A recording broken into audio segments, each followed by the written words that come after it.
Ao iniciarmos o programa de hoje, queremos de pronto agradecer pelo carinho da sua audiência e pedimos, dentro das possibilidades de cada um, que vocês nos ajudem a divulgar o nosso diálogo para parentes, amigos, vizinhos, colegas de trabalho, para que mais pessoas tenham a oportunidade de conhecer o Espiritismo. Sabemos que muita gente gostaria de receber essas informações, mas, por razões diversas, nem sempre conseguem isso. Portanto, se você gosta do programa, se você acha que o programa é útil para você, ajude-nos a ajudar outras pessoas. Compartilhe, convide para assistir, tanto aqui na televisão como através do YouTube, onde estão os nossos já 580 programas disponíveis. São 290 horas de programação. Se possível, também apelamos para que assine o nosso jornal Comunicação Espírita. A assinatura anual equivale a apenas R$ 2,50 por mês. E quem sabe se você se interessa pela literatura espírita. Então a dica é associar-se ao Clube do Livro Espírita, que já há quase 30 anos vem servindo e atendendo a espíritas e simpatizantes. Livros espíritas de todos os gêneros, enviados diretamente ao seu domicílio, com descontos que vão dos 10% ao 60%. Colabore com o Diálogo Espírita, colabore com a AD Paraná, que mantém este programa no ar já há 11 anos e o jornal que está entrando no seu 28º ano de circulação. Precisamos da sua ajuda para manter o programa no ar. No início deste ano, nós tivemos algumas baixas nas nossas colaborações, de cerca de 10% a 15%. Isso afeta o nosso trabalho, compromete. Faça uma doação avulsa. Faça contato conosco através do WhatsApp 41 98 777 2201. Vou repetir, 41 98 777 2201. Bem, dito isto, nós vamos agora ao nosso programa de hoje com os quadros Nós e o Mundo e reflexões de A a Z para falar de desilusão, desobsessão e dogmas.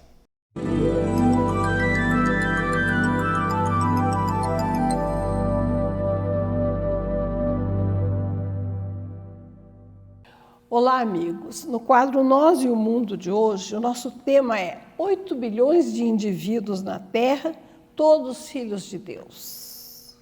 Gostaríamos que a humanidade lembrasse disso, né? E que nós mesmos tivéssemos internalizado esse conceito. Por quê? Em primeiro lugar, do ponto de vista espiritual, dizem-nos alguns espíritos, a origem da informação é uma fonte única, não atende aos critérios de Kardec, mas é uma informação racional, passível de levar em consideração como hipótese, ao menos. A humanidade espiritual é de 20 e tantos bilhões, né, de espíritos, dos quais, no momento, um pouco mais que 8 bilhões estariam encarnados. Então, a humanidade espiritual e desencarnada e encarnada vai se revezando. Alguns reencarnam, outros acompanham esses grupos familiares, aguardam o seu tempo. À medida que as pessoas morrem, se renovam, né, com outros grupos de espíritos que reencarnam. A evolução também, a encarnação, não se dá só na Terra. Se dá em mundos inferiores, em mundos superiores, conforme os espíritos vão evoluindo. Mas, enquanto estamos aqui na Terra, nós, em tese, né, formamos um grande agrupamento espiritual numa faixa evolutiva mais ou menos semelhante. Nós temos aqueles ainda primitivos, aqueles mais esclarecidos, mas todos estamos no mundo considerado ainda de expiação e provas. Quem é que reencarna no mundo de expiação e provas? Devedores. Senão não estaríamos aqui. Só o fato de estarmos numa mesma faixa evolutiva deveria nos despertar para a necessidade de nos ampararmos mutuamente na busca desse processo de conhecimento, de amparo. E o que nós vemos? A guerra começa dentro de casa, irmão contra irmão disputando objeto. Depois de vizinhança, condomínio, né? Apartamento contra apartamento por causa de um espaço de garagem lá mal ocupado. Depois país contra país, né? Rússia e Ucrânia, um achando que pode, para ter vantagem, roubar do outro o território que lhe é próprio. O que nós vemos é uma busca egoística do bem para si mesmo em detrimento do bem coletivo. E é isso que nós temos que começar a despertar dentro de nós, a consciência desse processo, para que, ao menos no âmbito da nossa família, nós busquemos valorizar atitudes, comportamentos, ideais, inculcando-os aos nossos filhos, contagiando as pessoas que nos rodeiam de mais entendimento e fraternidade, sabendo que o espírito evolui, buscando defender a si mesmo, quando é muito primitivo, ao seu grupo, quando ainda é razoavelmente primitivo, até chegar à fraternidade total. Mas incentivar mecanismos de que nós somos os bons e os outros são os inimigos, quer sendo torcida de time, né? Quer sendo grupo religioso, quer sendo no nacionalismo exacerbado, eu sou bom, o outro não é, quer sendo na política, o meu partido, o meu candidato é bom, o outro não é, quer sendo país, né? Eu defendo o meu, o outro é inimigo. Nós temos que trabalhar contra isso para sair desse mundo de expiação e provas, para melhorar a nossa humanidade, para termos, né, um entendimento mais fraterno e vivermos mais felizes e melhor.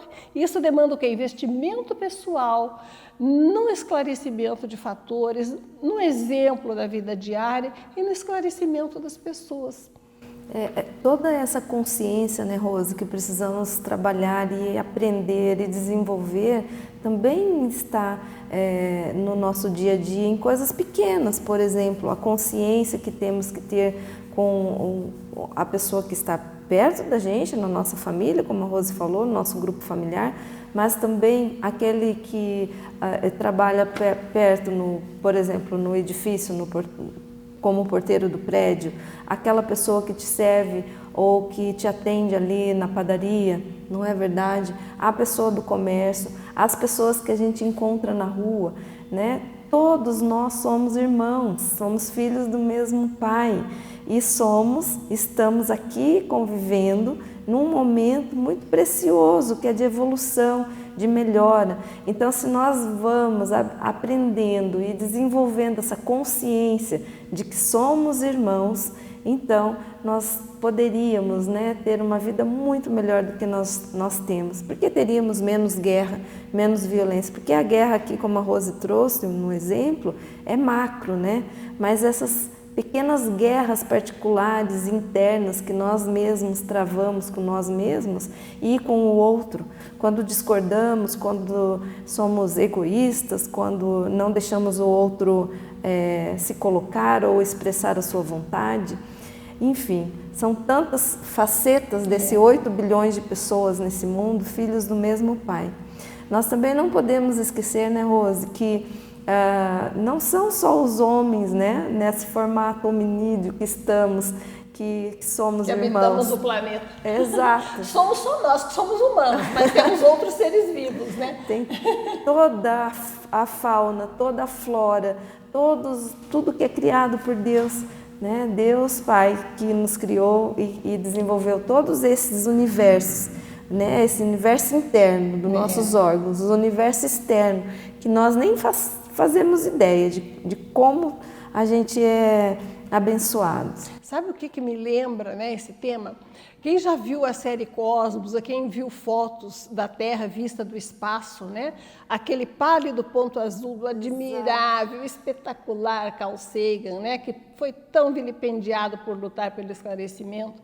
Nós vemos o que a Terra de longe, iluminada por um raio de sol, um grão de poeira no espaço.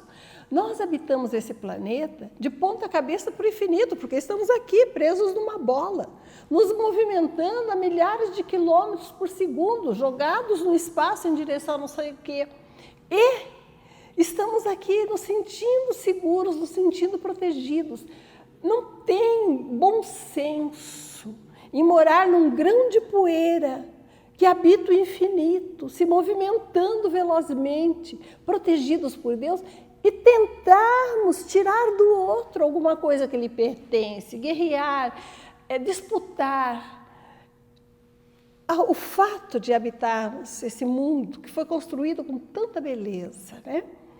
Que nos dá segurança, embora estejamos realmente soltos no espaço, protegidos pelas leis naturais por Deus, deveria nos levar a refletir que não é à toa que estamos todos companheiros da mesma nave. Se nós achamos que os outros são o inimigo, lembremos que pela reencarnação, hoje nascemos no Brasil, amanhã nascemos em outro país, que pela reencarnação, hoje minha religião é uma, amanhã vai ser outra, se não mudarmos durante essa mesma.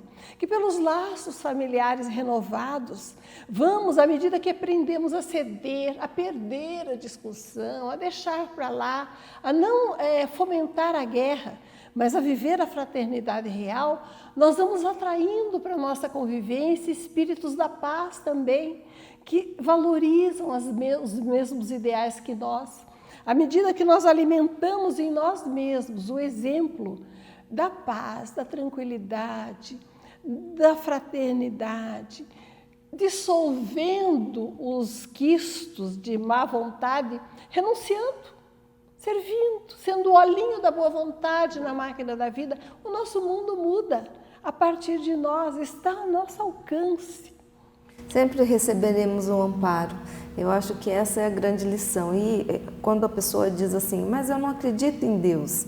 Mas veja, você vai acreditar em algum momento, né? Se você não acredita em Deus, então pense no que você acredita. Acredita na biologia, na natureza? Acredita na física, na matemática? Você acredita em Deus, porque Deus é o criador de tudo isso, de todas essas leis. Só você não está dando nome para isso. Então, quando a gente entende que o Pai não nos desampara, jamais, e Ele vai sempre estar, né, no controle de tudo, então a gente vai agindo, como a Rose falou, com fraternidade, com amor, com paz dentro do coração. Né? Que Carl Sagan, por exemplo, aquele astrônomo, ele não acreditava em Deus. É verdade. E trabalhou pela fraternidade a vida inteira. Aquela foto que ele convenceu depois de brigar um monte, né?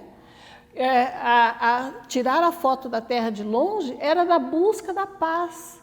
Porque o seu discurso era que não tem sentido quem mora naquele pálido ponto azul, naquele grão de poeira do espaço, ficar se degladiando, ficar em guerra, ficar brigando. Não tem sentido as pessoas se armarem umas contra as outras em vez de se abraçarem. Vamos pensar no mundo que nós gostaríamos de viver e vamos criar esse mundo a partir de nós mesmos, porque alguém tem que começar.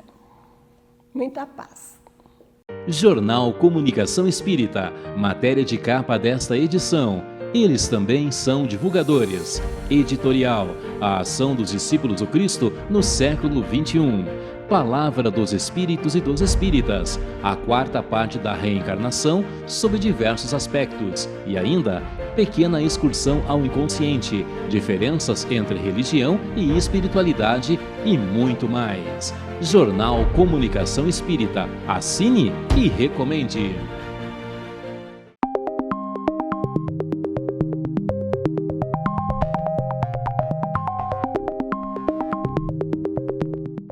Prezadíssimos amigos, nosso Reflexões de A a Z de hoje, nós vamos falar sobre desilusão, desobsessão e dogmas.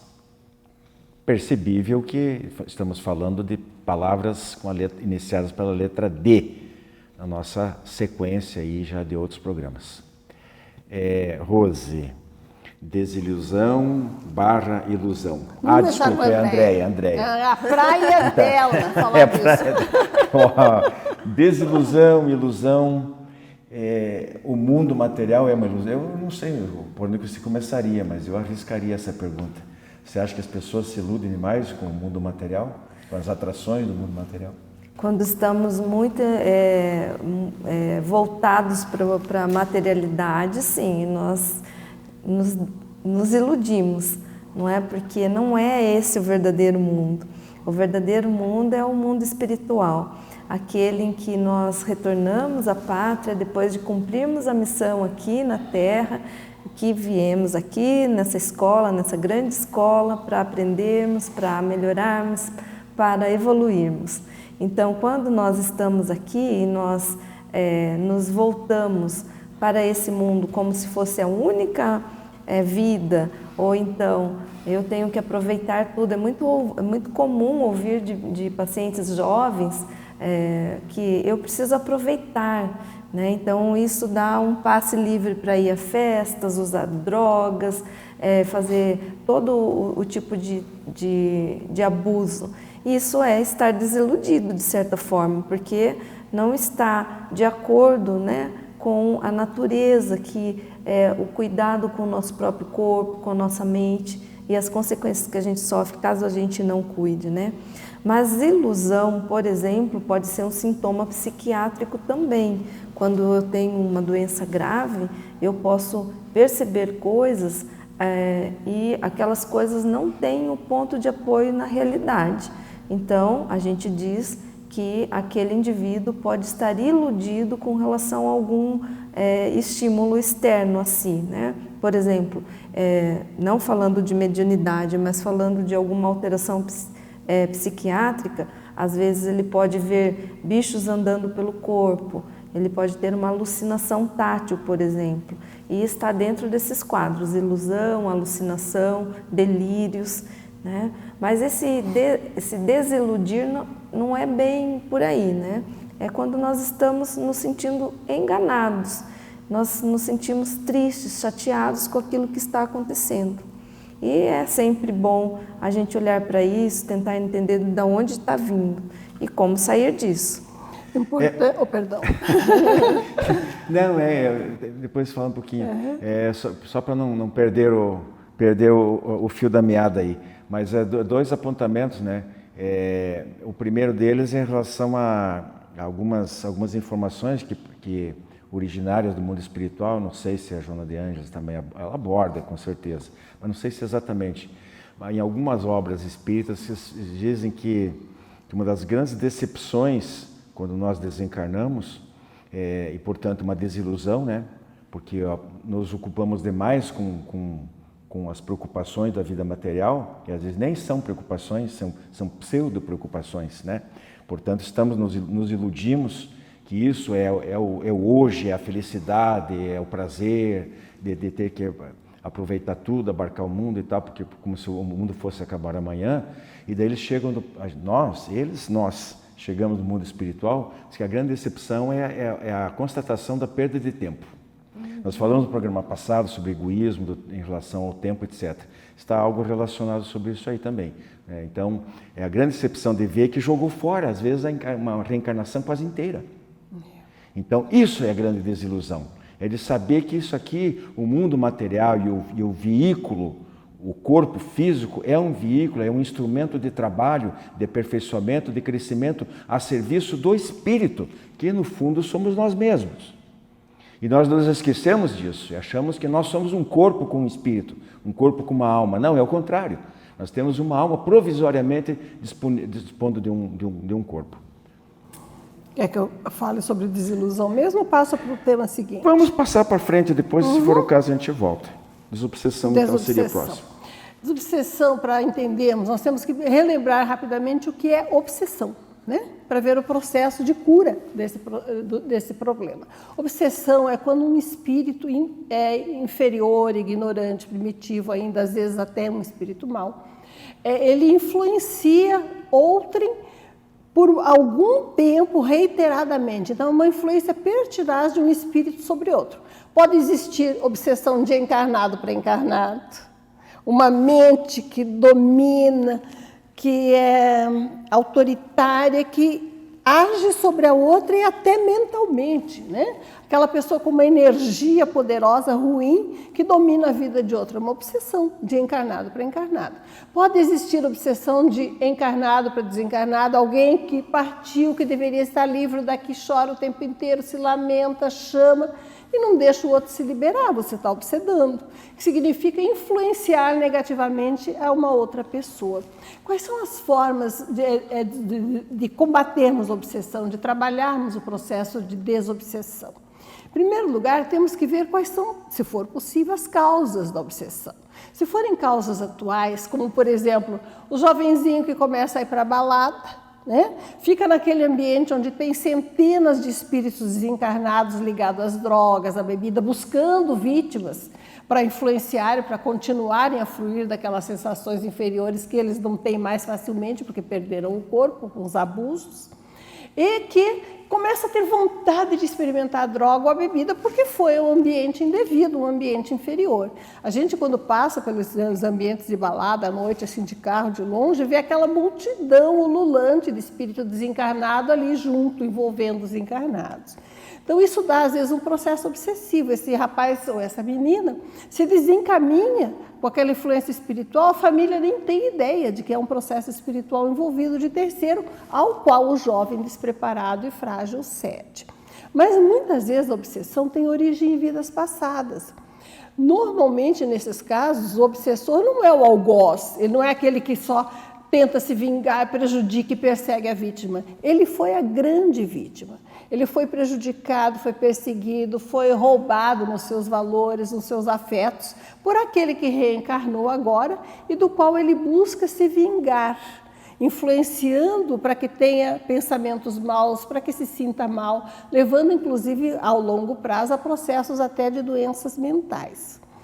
A desobsessão, ela consiste no tratamento para esse problema, que exige uma reeducação do obsedado. Exige que se trabalhe com ele para que ele tenha até apoio medicamentoso, provisório ou temporário, se necessário, tenha apoio terapêutico e que também mude as suas ideias. É preciso que ele aprenda a pensar positivamente para que ele deixe de atrair aquela entidade ou ela tenha menos facilidade de agir sobre ele. É possível também trabalhar com grupos de desobsessão, influenciando à distância essa pessoa para se reequilibrar ou através de passes e palestras, mas conversando, dialogando com o espírito obsessor para que ele se esclareça, porque o obsessor também é um escravo do obsedado. Ele está ali preso naquela ideia de vingança e não consegue se libertar. De qualquer forma, o processo de desobsessão, do ponto de vista nosso de ação aqui, exige a reeducação do obsedado e o envolvimento familiar, porque não há uma obsessão a longo prazo, que é a influência espiritual a longo prazo, sem que haja comprometimento familiar no processo. É preciso zelar pelo ambiente doméstico, buscar esclarecimento espiritual e orar arando, trabalhar muito no bem para que não se atraia mais outros focos de influência negativa. Rose, eu estou com coceira aqui para fazer uma pergunta para você. Você tem que responder no máximo um minuto. Tá antes de eu passar o outro tempo. Prometo. A situação é a seguinte, já me questionaram, já veio essa pergunta à baila, é o seguinte. Se há tanta influência espiritual negativa nesses processos obsessivos, as chamadas tentações de faça isso, tentando desviar a conduta e tal. E nós, dentro da doutrina espírita, temos esse tratamento, as sessões especiais de desobsessão nos centros espíritas, né? E como é que faz o resto do mundo onde não tem o espiritismo e não fazem isso? Olha, bem rapidinho, por favor. Em qualquer parte do mundo, as pessoas são ensinadas pelas suas crenças, pelas suas religiões, até pela sua filosofia de bem viver, a fazer o bem. Se elas procurarem fazer o bem, não se entregarem ao mal, elas resistem à influência negativa e deixam de atrair esse tipo de entidade. Então, a prática do bem, a oração equilibrada, a meditação superior, mas principalmente o serviço desinteressado ao semelhante, permite que em qualquer lugar do mundo, em qualquer crença religiosa, o obsedado liberte o obsessor para que ele siga seu caminho. Que legal. E no plano espiritual também, né? Também. Há uma atividade grande de muitos de espírito para espírito, né? Você fala um pouquinho sobre o dogma? Falo e aí peço depois a ajuda de vocês. Com certeza. Estamos aqui. Embora a gente pense que, e estudamos isso e lemos, né, que a doutrina espírita, por exemplo, não é regida por dogmas. O dogma fala daquilo que é verdade, daqueles princípios norteadores, né? A raiz da parte mais filosófica, de como eu entender um conhecimento a organização desse conhecimento dentro da doutrina. Então, quando nós estamos entendendo ou falando sobre dogmas, nós não estamos colocando dessa forma como as religiões em geral seguem, né? Mas temos princípios, sim. Né? Kardec codificou a doutrina baseado em vários princípios. Dentro da doutrina, por exemplo, a comunicação com o mundo espiritual, a pluralidade das existências, e não estamos sozinhos, como a Rose falou em outro momento no programa, né? Que nós não estamos sozinhos nesse universo, que tem outros mundos habitados. Então, quando pensamos disso, né, e começamos a entender, seguimos princípios, mas esses princípios não são dogmáticos, eles são filosóficos, eles são científicos, eles são estudados e são para o nosso desenvolvimento, para a nossa aprendizagem. Eu vou passar para a Rose. Eu lembro que no livro, acho que sempre no Livro dos Espíritos, Kardec usa bastante o termo dogma da reencarnação. Exato. Mas nesse sentido de princípio de crença, mas não é uma coisa impositiva de cima para baixo e tornada lei, né? Como que se você fosse uma verdade única. Exatamente, que não pode ser discutido nada. Quer acrescentar? Só lembrar que a ideia do dogma está ligada à ideia de conhecimento, né? Mas conhecimento exige investigação, provas. Você está ciente de alguma coisa, depois de investigação, provas. O dogma é necessário do ponto de vista filosófico como base do edifício. São verdades fundamentais que se considera como no a priori de Kant, né? Pontos fundamentais a partir dos quais se faz uma construção filosófica ou doutrinária. Entretanto, do ponto de vista da filosofia, o dogma, embora como verdade fundamental, ele tem que ser revisado. Ele tem que ser questionado, ele tem que ver se há lógica, né? Tem que ser passível de refutação, tem que, pelas causas, se explicar os efeitos ou se buscar pelos efeitos as causas. E ele permite revisão e determina-se até do ponto de vista filosófico, revisão desses princípios básicos, cada vez que as evidências mostrarem que ele está em desconformidade com o conhecimento atual. Isso retrata muito bem os princípios expostos por Kardec, em que o dogma não é imposto como fé cega, mas é deduzido a partir dos fatos observados, dos quais se extraem as leis naturais que os regem e as consequências morais que daí decorrem. Então, o dogma espírita existe, do ponto de vista filosófico, como ponto fundamental a partir do qual se constrói o edifício doutrinário. A crença em Deus, a crença na imortalidade da alma. Já a comunicação dos espíritos, ela não chega a ser dogma. Por quê? Porque ela é demonstrada experimentalmente. Se verifica a comunicação, ela é registrada, as materializações são fotografadas. Então, existem bases filosóficas que têm que ser revistas e que se modificarão, como muito bem colocou Kardec, se novas evidências se apresentarem em contrário. É um exemplo disso, né, Rose e Andréia? No livro A Gênese, o Kardec trabalhou muito, ele teve as obras, digamos, oficiais, e trabalhou muito com a Revista Espírita, que ele dirigiu até a sua desencarnação. E lá era um verdadeiro laboratório, ele recebia comunicações de várias partes do mundo, e ele fazia triagem, algumas ele não publicava, a maioria, aliás, ele não publicava, ele era bastante criterioso, mas algumas coisas ele publicava até para fomentar a discussão, o debate, a pesquisa de outros núcleos, espíritos, etc. Então, em relação aos mundos habitados, é um ponto definido, mas, por exemplo, quando havia algumas comunicações descrevendo habitantes de Marte, de Júpiter, ele dizia, olha, isso aqui a ciência fica reservado o papel da ciência para definir no futuro se isso faz sentido ou não. Muita cautela e sabedoria. Paz a todos. Visite nosso canal no YouTube e confira nosso acervo de programas, debates, entrevistas, o diálogo aberto na visão espírita. Programa Diálogo Espírita, ADEVR no YouTube.